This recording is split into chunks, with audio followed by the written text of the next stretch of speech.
ஆமா. ஆனா நம்ம டாக்டர்கிட்ட போனா போனா நீங்க சிக்கன் எடுத்துக்கிறாதீங்க. நீங்க எடுக்கிற சிக்கன்ல இருக்கிற ரசாயனம் இருக்கு, அதை தான் எடுத்துக்கிற கூடாது. ஆமா. நாட்டு கோழி அந்த ஓரமா இருக்கு.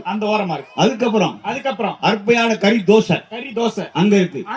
பச்சரிசி தோசை, பக்குவமா சட்னி, ஆமா. 6 வகை சட்னி, ஆமா. புதினா சட்னி, அதுக்கப்புறம் பிரண்ட துவையல், மிளகு சட்னி, வெந்தய துவை, இப்படி என்னென்னமோ இருக்கு. கரெக்ட்.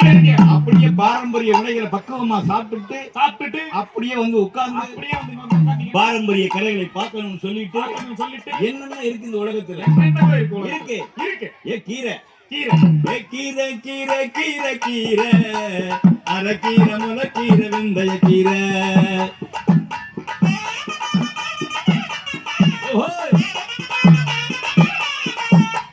கீரை,